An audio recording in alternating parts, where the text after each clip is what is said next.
Welcome to I dream. నేను ఉదయశ్రీ. ఈ మధ్య కాలంలో డివోర్స్ పిటిషన్స్ పెరగడం కంటే ఎక్కువగా మ్యారేజ్ రద్దు పిటిషన్స్ పెరుగుతున్నాయి. అసలు మ్యారేజ్ రద్దుకి డివోర్స్ కి డిఫరెన్సెస్ ఏంటి, మ్యారేజ్ రద్దుకి ఎలాంటి సెక్షన్స్ ఉంటాయి, ఇవన్నీ డీటెయిల్ గా తెలుసుకుందాం. మనతో ఉన్నారు అడ్వకేట్ నాగేశ్వరరావు పూజారి గారు. మాట్లాడదాం. హలో అండి. యా.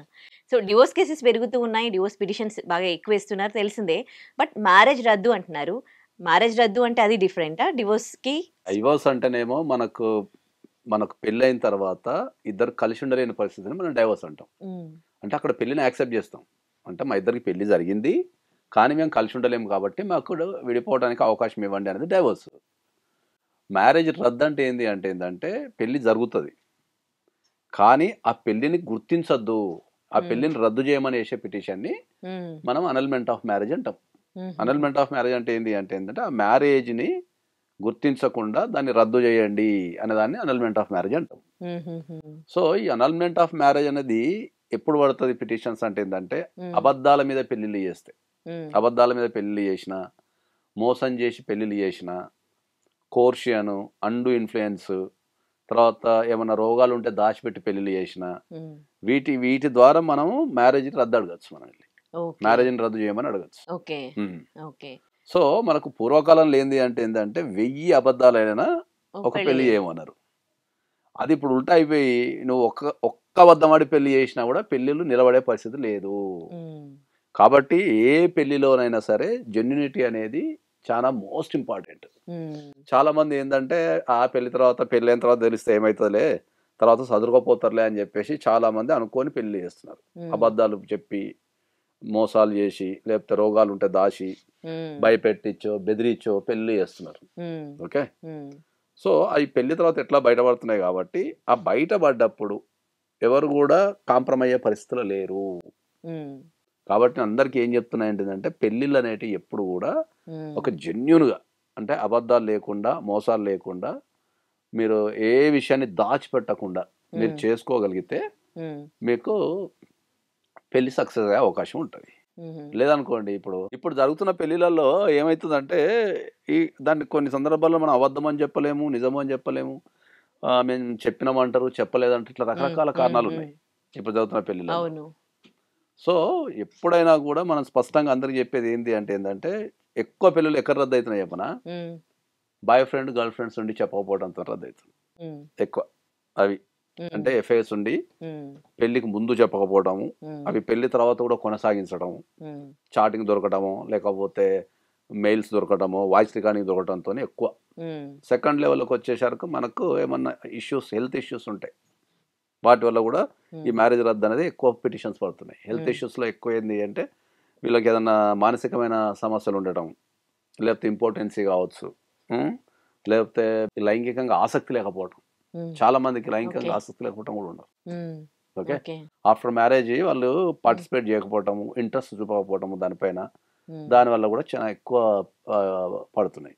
వీళ్ళకు పెళ్లికి ముందు ఏదో రకమైన మానసికమైన సమస్యలు ఉంటాయి, కొందరికి వేరే రకమైన సమస్యలు ఉంటాయి. కాబట్టి వాటిని దాచిపెట్టి ఈ దొంగతనంగా టాబ్లెట్లు వేసుకోవడం, లేకపోతే పెళ్లి తర్వాత ప్రిస్క్రిప్షన్స్ దొరకటం, డాక్టర్ ప్రిస్క్రిప్షన్స్ దొరకడం, లేకపోతే వీళ్ళు డాక్టర్ దగ్గర పోయినప్పుడు తెలవటం లాంటివి జరుగుతున్నాయి.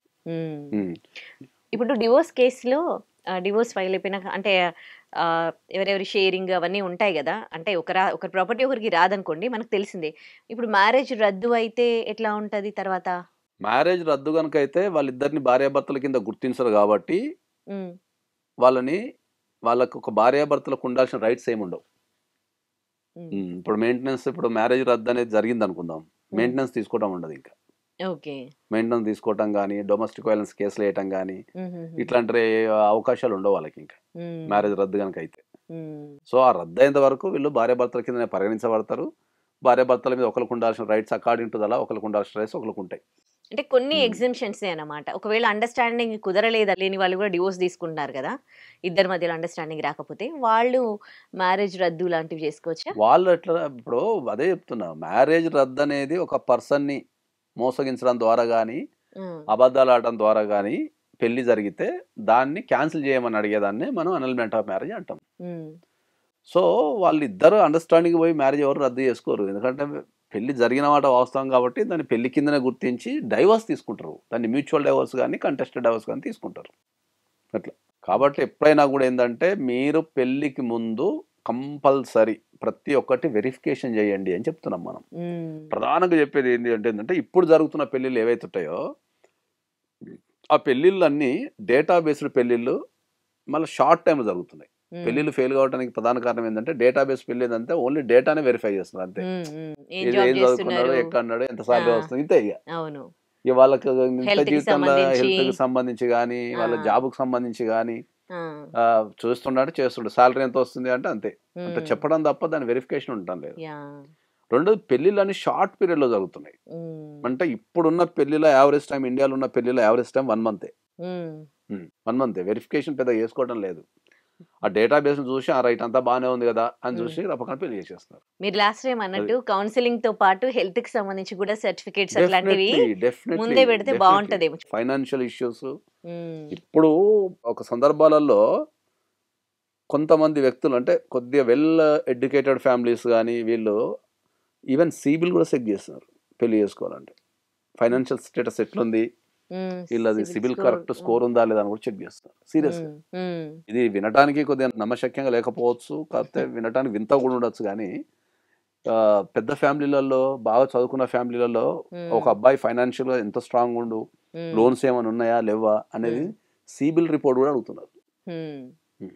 ఎన్ని క్రెడిట్ కార్డ్స్ ఉన్నాయి, ఎట్లా వాడుతున్నాడు, వాళ్ళది సిబిల్ స్కోర్ బాగుందా లేదా కూడా అడుగుతున్నారు. ఇంకా అలాంటి చీటింగ్ కేసెస్ అవుతున్నాయి కాబట్టి ఇంకా అదే ఇప్పుడు అట్లా కూడా ఉన్నారు, మోసం చేసి పెళ్లి చేసుకుంటున్నారు కొంతమంది. కాబట్టి అందుకే మనం ఏం చెప్తాం అందరికి ఏంటంటే పెళ్లికి ముందు వెరిఫికేషన్ అనేది కంపల్సరీ చేసుకోవాలా.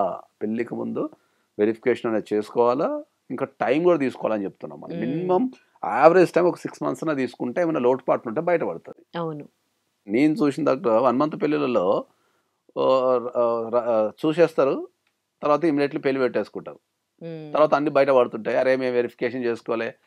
అప్పుడు తెలిసిన వాళ్ళు కూడా వచ్చి అరే ఈ పెళ్లిలో ఈ ప్రాబ్లం ఉంది కదా అంటే అయ్యా మాకు చెప్పలేదు కదా అంటే అప్పుడు నువ్వు ఇంత తొందరగా చేసుకుంటాను మాకేం తెలుసు, ఇట్లాంటివన్నీ జరుగుతుంటాయి జనరల్గా.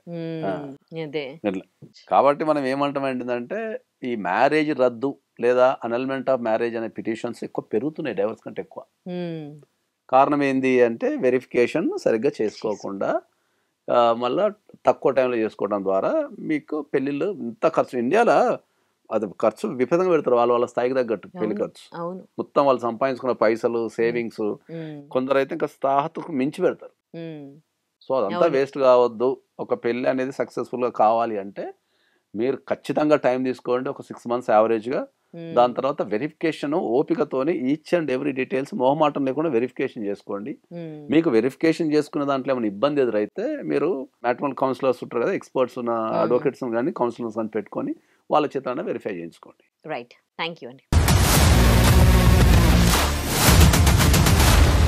iDreams, this police diaries is something very, very valuable towards that.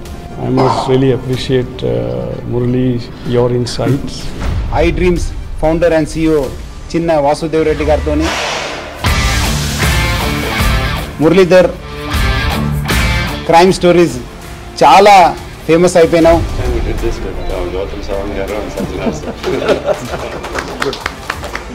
Well done.